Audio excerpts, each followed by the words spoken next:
Bonjour, j'espère que vous allez bien. Je vous retrouve dans une nouvelle recette. Nous allons préparer une génoise au café.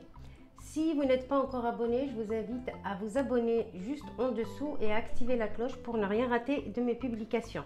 Alors pour la génoise, on a besoin de 3 ingrédients. J'ai 4 œufs, j'ai 120 g de farine tamisée, mais je vais retamiser tout à l'heure, et 120 g de sucre.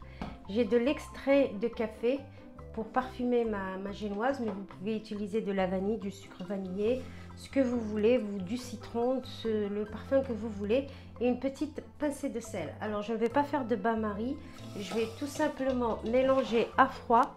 Normalement la génoise, elle se fait au bain-marie, mais personnellement je la fais directement au batteur et elle est très bien. Donc là aujourd'hui on va voir une recette assez facile à réaliser. Donc dans la cuve de mon batteur, je mets mon sucre et je vais casser mes 4 œufs qui étaient à température ambiante.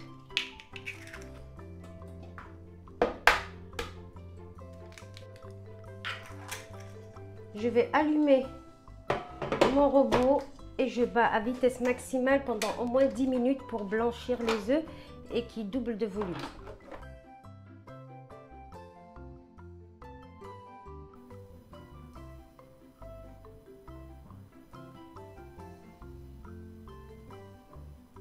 Au bout de 6 à 7 minutes, mon mélange a bien blanchi, donc ça a doublé de volume. Je vais à nouveau battre et ajouter donc mon arôme. Donc là en l'occurrence moi je prends de l'arôme café, mais vous pouvez prendre arôme vanille. Par contre si vous utilisez du sucre vanillé, vous le mettez en début d'opération quand vous avez mis le sucre.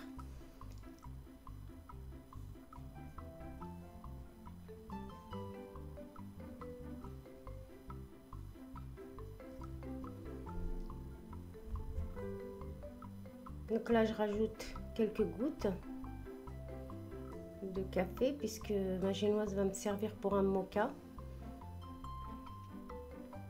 Je bats à nouveau 2-3 minutes. Donc en tout environ, moi ça prend environ 10 minutes.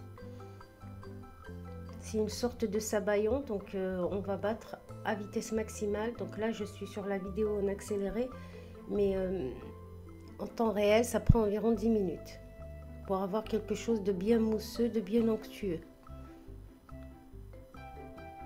Donc là j'arrête ici.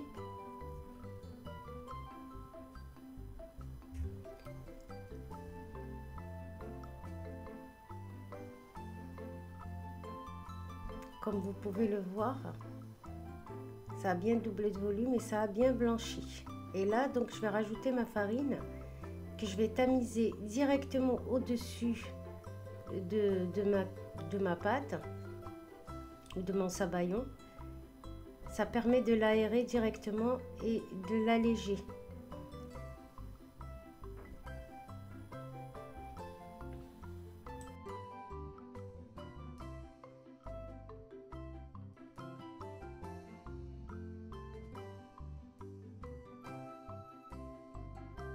Là, j'ai allumé mon four à 170 pour une cuisson entre 15 à 20 minutes.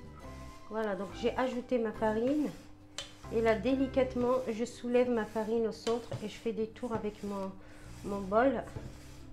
Donc, je tourne mon bol et en même temps, je soulève la farine. Puisqu'en général, la farine, elle a tendance à retomber vers le bas puisqu'elle est plus lourde, sans faire tomber le mélange.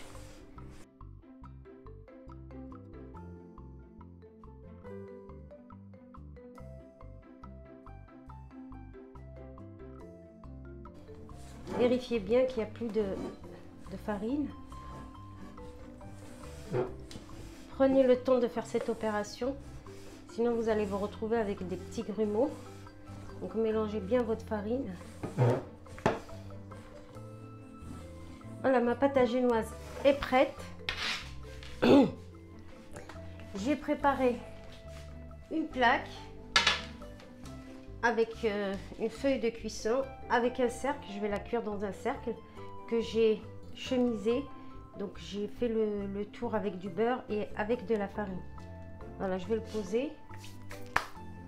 et je vais verser ma pâte dedans.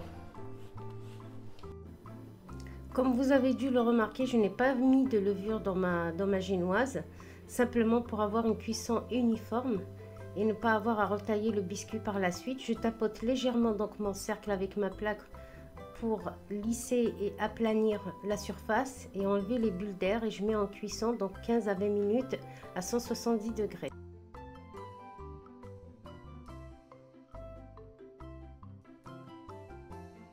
Après 18 minutes de cuisson très précisément, voilà ma génoise.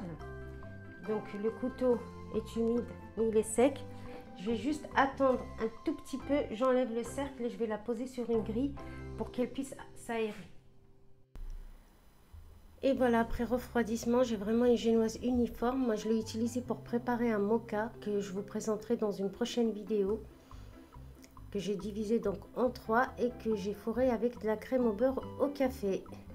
Ma vidéo est à présent terminée. Si vous avez aimé, vous la likez et vous la partagez. Surtout n'oubliez pas de vous abonner. Moi je vous souhaite un bon appétit et je vous dis à très bientôt dans une nouvelle recette.